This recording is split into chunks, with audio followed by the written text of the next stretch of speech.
Selamat hari Sabat. Kita bersuka cita kembali oleh karena Tuhan begitu baik bagi setiap orang-orang yang bergantung kepadanya. Terpujilah namanya dan atas kasih setianya bagi kita semua. Kita akan merenungkan firman Tuhan bersama-sama. Namun sebelumnya, mari kita berdoa. Bapa di dalam sorga, pada kesempatan ini, kami datang merendahkan hati kami sebagai orang yang berdosa. Di dalam memberikan kepada Tuhan kesempatan untuk menguasai kami, di dalam merenungkan firman Tuhan bersama-sama. Setiap pembelajaran yang akan kami renungkan bersama-sama, biarlah firman Tuhan ini dapat menguasai hati kami dan melihat bahwa kemahakuasaan Tuhan nyata dalam kehidupan kami. Terima kasih Tuhan, kami berdoa atas nama Tuhan Yesus. Amin.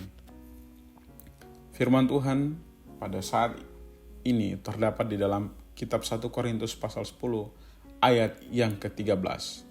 Firman Tuhan berbunyi, pencobaan-pencobaan yang kamu alami ialah pencobaan-pencobaan biasa, yang tidak melebihi kekuatan manusia.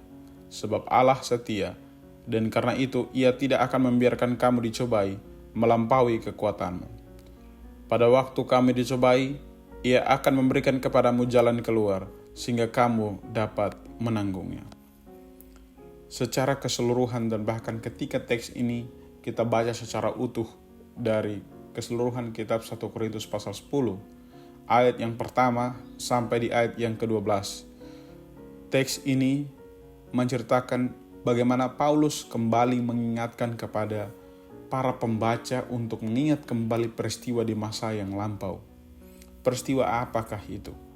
Peristiwa di mana bangsa Israel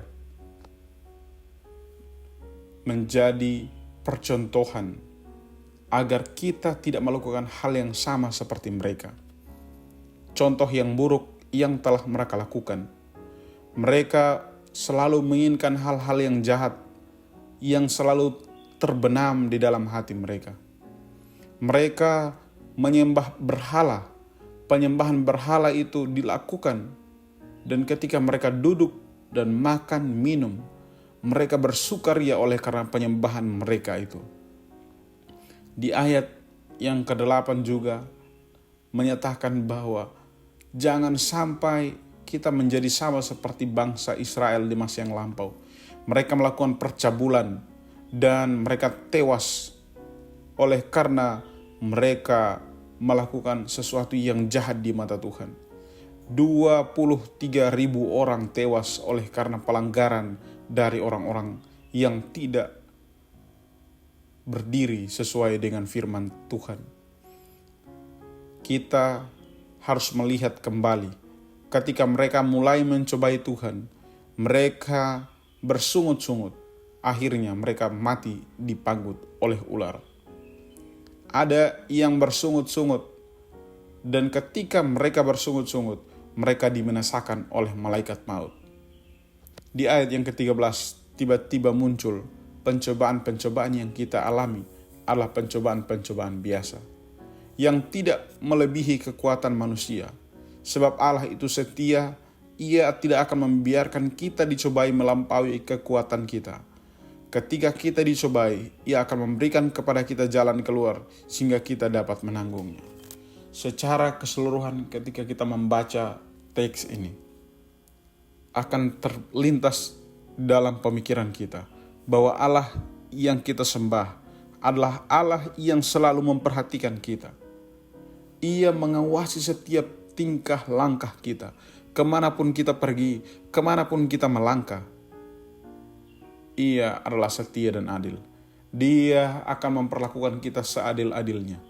Barang siapa berbuat benar di mata Tuhan, maka ia akan hidup dengan sukacita. Tapi ketika kita berkhianat terhadap Ia, maka Ia tetap menunjukkan kasih setianya kepada kita. Setiap pencobaan-pencobaan yang kita alami akan menjadi satu momentum untuk kita bertumbuh dan melihat bahwa ternyata Allah yang kita sembah, Dialah Allah yang perkasa. Dia akan memberikan kepada kita jalan keluar untuk melihat bahwa betapa besar dan dahsyatnya kuasa itu. Di minggu bekerja yang akan berlangsung ini, Marilah kita memberikan diri kita di dalam melayani Tuhan. Ketika kita setia dan kita adil terhadap apa yang kita lakukan kepada Kristus, hal yang sama kita akan dapatkan. Tuhan Yesus memberkati. Mari berdoa. Bapa di dalam sorga, biarlah firman Tuhan ini dapat menguatkan kami untuk menghadapi minggu bekerja yang penuh dengan tantangan.